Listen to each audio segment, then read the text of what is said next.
आज बाबा के महावाक्य हैं, मीठे बच्चे, जैसे बाप अपकारियों पर उपकार करते हैं ऐसे तुम भी फॉलो फादर करो, सुखदायी बनो, इस देह को भूलते जाओ। आज का प्रश्न है, देही अभिमानी रहने वाले बच्चों की मुख्य निशानी क्या हो? उत्तर है, उनका आपस में बहुत बहुत रूहानी प्यार होगा। वे कभी एक दो की खामियां वर्णन नहीं करेंगे। वे बहुत बहुत सुखदायी होंगे। उनकी खुशी कभी भी गायब नहीं होगी, सदा अपार खुशी में रहेंगे, कभी मतभेद में नहीं आएंगे। हम आत्मा भाई भाई हैं। इस समृद्धि से गुणग्राही होंगे।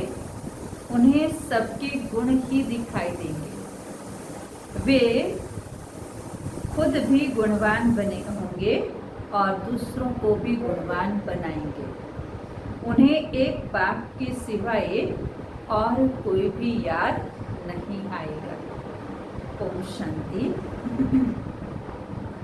ऊंचे ते ऊंच बेहद के बाप के सम्मुख तुम सब बच्चे बैठे हो। तुम कितने भाग्यशाली हो जो ऐसा बाप मिला है। अपने भाग्य पे हमें हमेशा नाज होना चाहिए। तुम ज्ञान सागर बाप के पास आए हो, ज्ञान रत्नों से झोली भरने, कमाई करने के लिए। तुम मीठे मीठे बच्चों को बाप कितना ऊंच ले जाते हैं। बाप तो सिर्फ तुम बच्चों को ही देखते हैं। उनको तो किसी को याद करना नहीं है। इनकी आत्मा को तो बाप को याद करना है। बाप कहते हैं, हम दोनों तुम बच्चों को ही देखते हैं। ब्रह्मा बाबा और शिव बाबा दोनों बाप हम बच्चों को देखते हैं। मुझे बाप को तो साक्षी को नहीं देखना है, परंतु बाप के संग में मैं भी ऐसे देखता हूँ। बाप के साथ रहता हूँ ना, उनका बच्चा हूँ तो साथ में देखता हूँ। मैं विश्व का मालिक बन घूमता हूँ, जैसे कि मैं ही ये करता हूँ। मैं दृष्टि देता हूँ। देश सहित सब कुछ भूलना होता है। बाकी बाप और बच्चा जैसे एक हो जाते हैं तो बाप बैठ समझाते हैं, मीठे बच्चे खूब पुरुषार्थ करो, क्योंकि समय बहुत थोड़ा है, इसलिए हमें पुरुषार्थ करना है। जैसे बाप अपकारियों पर भी उपकार करते हैं, ऐसे तुम भी फॉलो फादर करो, सुखदायी बनो। आपस में कभी लड़ो झगड़ो नहीं। अपने को आत्मा समझ इस देह को भूलते जाओ, सिवाय एक बाप के और कोई याद ना आए।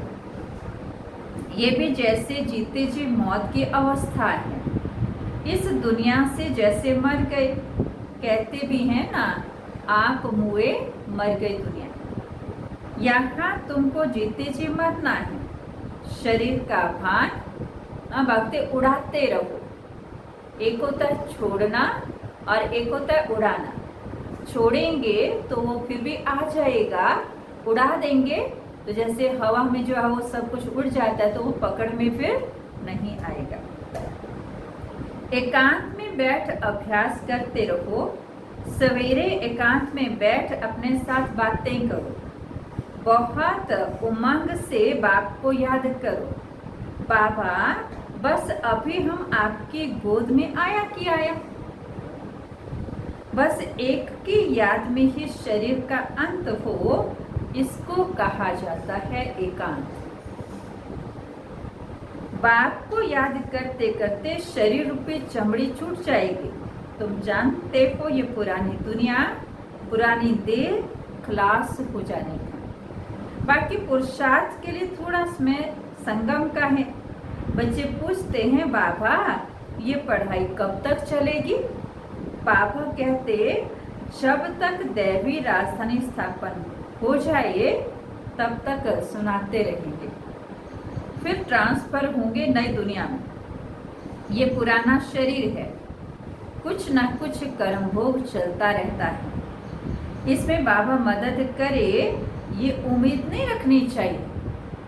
बाबा कहते मैं तो तुम्हारी आत्मा को शुद्ध बनाने आया हूँ, प्योर बनाने आया हूँ। अगर ये उम्मीद रखें कि बाबा जो है हमारे शरीर को भी ठीक करे, भले वो ठीक करता भी है ना, कोई ना कोई ऐसा डॉक्टर मिल जाएगा जो ये ठीक हो जाएगा, लेकिन बाबा कहते मैं शरीरों को ठीक करने नहीं आया। दिवाला निकाला, बीमार हुआ, बात कहेंगी ये तुम्हारा हिसाब किताब है। हाँ, फिर भी योग से आयु बढ़ेगी। अपनी मेहनत करो, कृपा मांगो नहीं। जितना बाप को याद करेंगे इसमें ही कल्याण है। जितना हो सके योग बल से काम लो। भक्ति मार्ग में भी गाते हैं, मुझे पलकों में छिपा लो। प्रिय चीज को नूरे रतन प्राण प्यारे कहते हैं। ये बात भी बहुत प्रिय है, परंतु है गुप्त। उनके लिए लव ऐसा होना चाहिए जो बात मत पूछो। अनलिमिटेड प्यार हमारा बापों के साथ होना चाहिए। बच्चों को तो बाप अपने पलकों पे छिपाते हैं। पलकें कोई ये आंखों की नहीं, ये तो बुद्धि की बात है। मोस्ट बिलव्ड बाप, निराकार बाप हमें पढ़ा रहे हैं। वह ज्ञान का सागर, सुख का सागर, शांति का सागर है। ऐसे मोस्ट बिलव्ड बाप के साथ कितना प्यार होना चाहिए। बच्चों की कितनी निष्काम सेवा करते हैं। तुम बच्चों को हीरे जैसा बनाते हैं। कितना मीठा बाबा है। कितना निरअहंकारी बन तुम बच्चों की सेवा करते हैं। तो तुम बच्चों को भी इतने प्यार से सेवा करनी चाहिए। श्रीमत पर चलना चाहिए। कहाँ अपनी मत दिखाई तो तकदीर को लकीर लग जाएगी। माना जो हम भगवान के बच्चे बने, थोड़ी बहुत कमाई की और फिर अगर जो है वो अपनी मन मत चलाई तो क्या होगा कि कमाई सारी खत्म हो जाएगी। माना तकदीर को लकीर लग जाएगी। तुम बच्चों का आपस में बहुत बहुत रूहानी प्रेम होना चाहिए, परंतु देह अभिमान में आने के कारण वह एक दो में नहीं रहता है। एक दो की खामियां ही निकालते रहते हैं। कहाँ ऐसा फलाना ऐसा है, ये करता है। तुम जब देही अभिमानी थे तो किसकी खामी नहीं निकालते थे।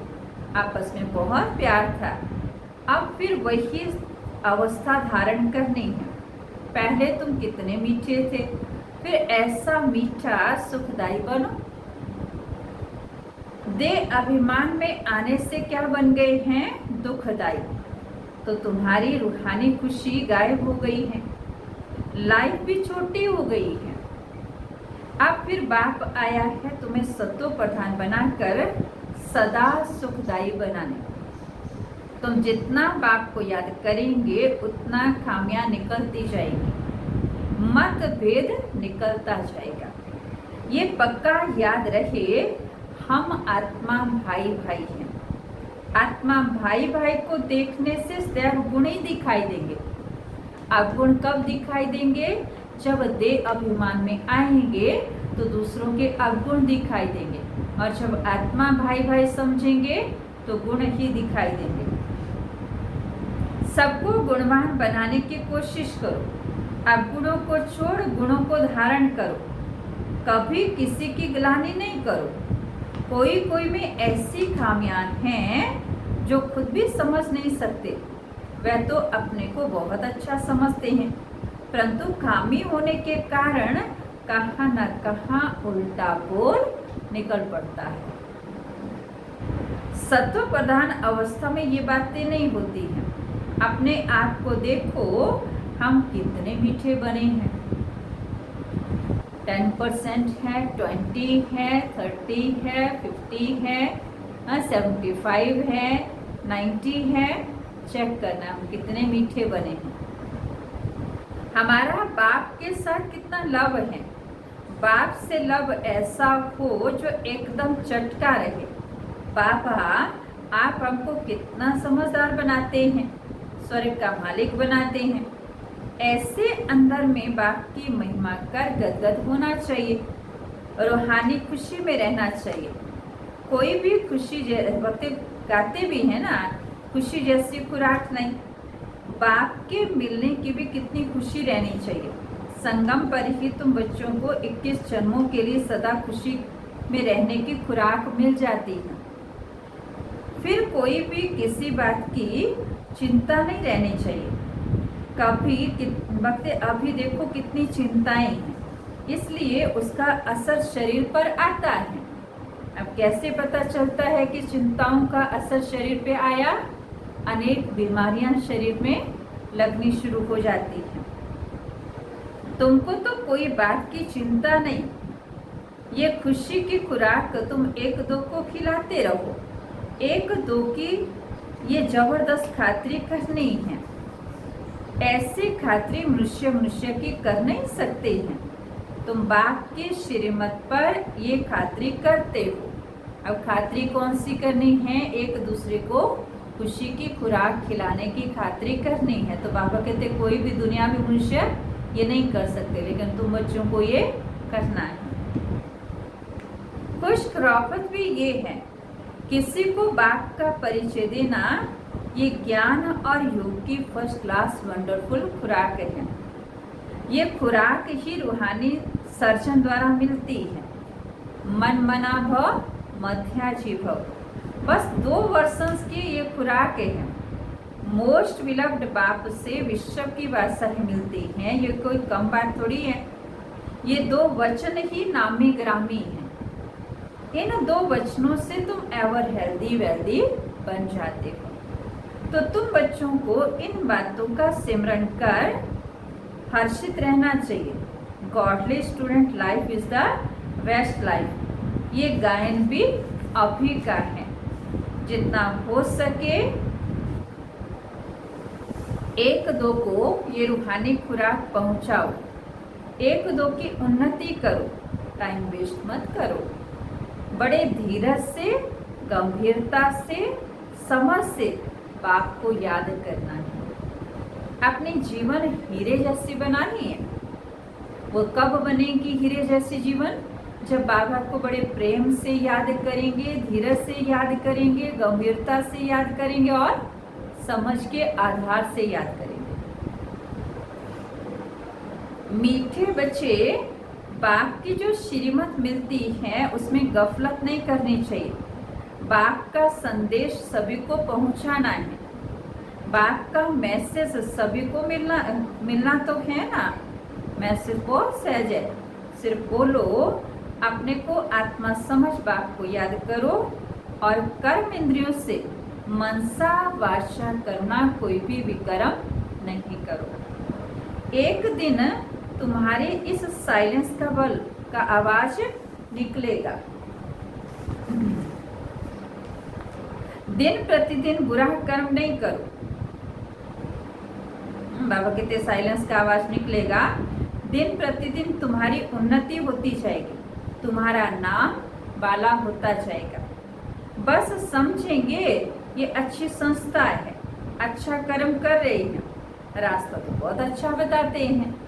ये ब्राह्मणों का झाड़ बहुत बढ़ता जाएगा, प्रजा बनती जाएगी, सेंटर्स बहुत वृद्धि को पाएंगे, तुम्हारी प्रदर्शनी भी गांव-गांव में होगी। तुम बच्चों को बड़ी भारी सर्विस करनी है।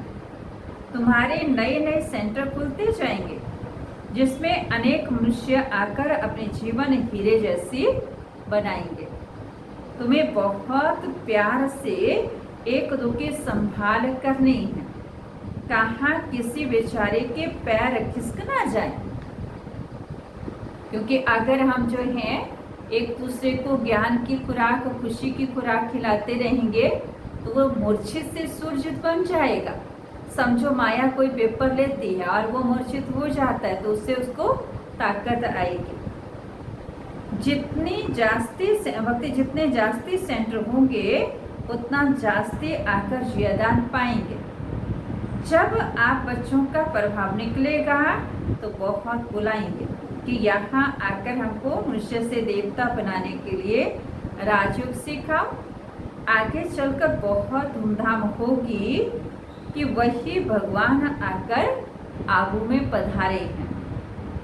तुम बच्चे देख रहे हो कि इसमें पुरानी दुनिया में अनेक इंटरनेशनल रोले हैं।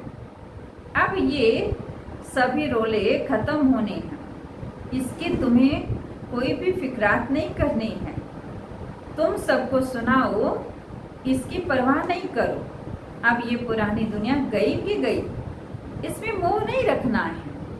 अगर मोह होगा, हृदय शुद्ध नहीं होगा तो अपार खुशी भी नहीं रहेगी। निर्मोही होंगे, हृदय शुद्ध होगा तो हमें वो नशा चढ़ेगा, वो खुशी होगी कि हमें कौन मिला है। बच्चों को अथाह ज्ञान धन का खजाना मिलता रहता है तो अपार खुशी होनी चाहिए ना। जितना हृदय शुद्ध होगा उतना औरों को भी शुद्ध बनाएंगे। योग की स्थिति से हृदय शुद्ध बनता जाता है। तुम बच्चों को योगी बनाने का शौक होना चाहिए। अगर देह में मोह है, देह अभिमान रहता है तो समझो हमारी अवस्था बहुत कच्ची है। देही अभिमानी बच्चे ही सच्चा डायमंड बनते हैं। इसलिए जितना हो सके देही अभिमानी होने का अभ्यास करो। क्यों? क्योंकि हमें क्या बनना है? सच्चा डायमंड बनना है। इसलिए हमें देही अभिमानी होने का अभ्यास भी करना है। फिर बाबा कहते अच्छा, मीठे मीठे सीखे लीधे बच्चों प्रति माता पिता बाप दादा का याद प्यार और गुड मॉर्निंग। रूहानी बाप की रूहानी बच्चों को नमस्ते। हम रूहानी बच्चों की रूहानी बाप दादा को नमस्ते जी। गुड मॉर्निंग बाबा, थैंक यू बाबा, शुक्रिया बाबा। तो धारणा के लिए मुख्य सार है, बाप समान निरहंकारी बन, बहुत प्यार से सबकी सेवा करनी है, श्रीमत पर चलना है, अपनी मत पर चलकर तकदीर को लकीर नहीं लगानी है। संगम पर बाप द्वारा जो खुशी की खुराक मिली है वही खुराक खाते और खिलाते रहना है। अपना टाइम वेस्ट नहीं करना है। बड़े धीरज से, गंभीरता से, समझ से बाप को याद कर अपने जीवन हीरे जैसी बनानी है। आज का वरदान है, मैं पन का त्याग कर सेवा में सदा खोए रहने वाले त्याग मूर्त सेवाधारी भव। सेवाधारी सेवा में सफलता की अनुभूति तभी कर सकते हैं जब मैंपन का त्याग होगा। मैं सेवा कर रही हूँ, मैंने सेवा की, इस सेवा भाव का भी त्याग। मैंने नहीं की लेकिन मैं करनहार हूँ, करावनहार बाप है। मैंपन बाप के लव में लीन होने बजाय इसको कहते हैं सेवा में सदा खोए रहने वाले त्याग मूर्त सच्चे सेवाधारी। कराने वाला करा रहा है, मैं निमित्त हूँ। सेवा में मैंपन मिक्स होना अर्थात मोहताज होना। सच्चे सेवाधारी में ये संस्कार नहीं हो सकते हैं। आज का स्लोगन है, व्यर्थ को समाप्त कर दो तो सेवा की ऑफर सामने आएगी। हमें सेवा ढूंढनी नहीं पड़ेगी, मांगनी नहीं पड़ेगी, लेकिन ऑटोमेटिकली हमें सेवा मिलती जाएगी। ओम शांति।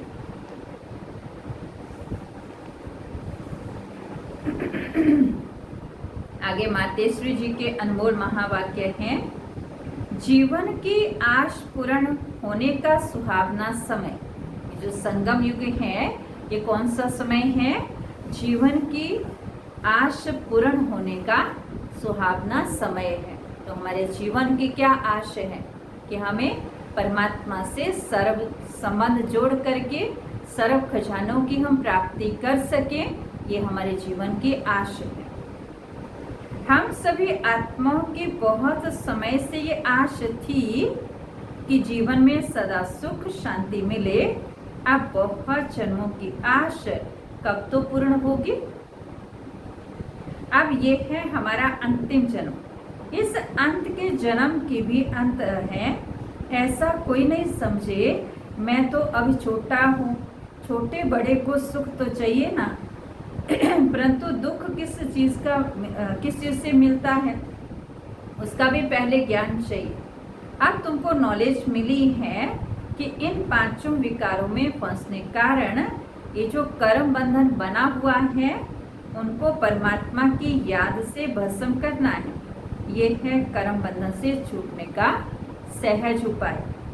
इस सर्वशक्तिमान बाबा को चलते फिरते श्वासों श्वास हमें याद करना है।